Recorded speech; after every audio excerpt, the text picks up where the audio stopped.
We completed the geophysical survey at the beginning of last week, and this is the first day of the field walking. And as you can see, we've got a load of volunteers here, and we're finding loads of material, which is really exciting. Field walking is a technique that we can use to sample the artefacts that are on a field by looking across the surface of a field and looking for things that have been brought to the surface through ploughing. Basically, what we're trying to do is pick up any evidence of human activity that might have accrued on the surface of this field.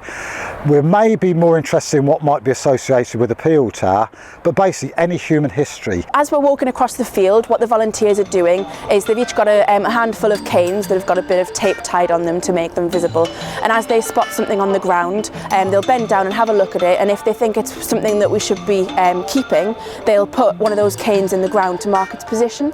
And then what we do after that is we follow on with the GPS unit and record the location of each of the finds. Once all this material has been collected, the professional archaeologists will analyse it, they'll look at distributions, they'll then compare that with any anomalies, as they're called, that the geophysics has picked up, and then based on that we'll actually put in some what we call evaluation trenches to see what's hidden beneath this plough soil, and we'll also be putting trenches around the tower itself where we know there were earlier buildings associated with it. We're using volunteers this time because it is a Heritage Lottery funded project and it's a community project, so it's a way of getting people involved, it's a way of teaching people new techniques, and we are actually using a lot of volunteers that we had working with us on the Rescued from the Sea project. I'm just a volunteer. I was asked to come along and I couldn't think of any better way to spend my Sunday than tramping through a muddy field. I've volunteered to do all the field walking and all the digging bar in one day because it's something I really enjoy doing. You need volunteers. You can see that it's quite a large area of land and you need a lot of people to cover it. Volunteers have been able to give us a lot more manpower, so they've actually been able to cover the ground a lot quicker.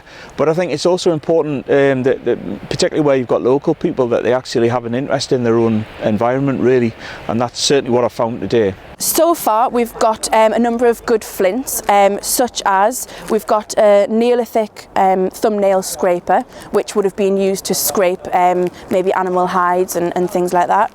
We've also got some prehistoric pottery.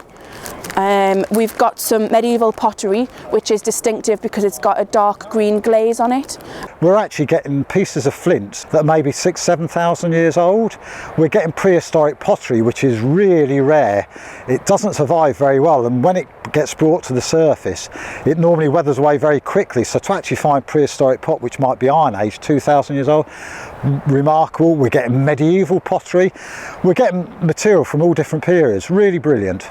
Today I've personally found a couple of pipe stems and about 3 flints. I've got a quartz core there, several bits of pottery, a bit burnt flint, so we're doing okay. They've just announced that they've picked up the 100th find.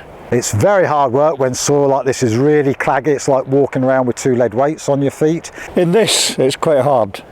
This field's split into 2. At this end, the end we're filming on, it's muddy, it's claggy, so your boots are very heavy. I just said to somebody back there, we're going to have thighs like gladiators by the end of the day because it just all sticks. So it's heavy work, but it's fun because you don't know what you're going to find. We've always envisaged this as a community archaeology project. So yes, we have to employ professionals to oversee the work, but this is a fantastic opportunity from people from our own community to discover their own heritage, which I think is utterly brilliant.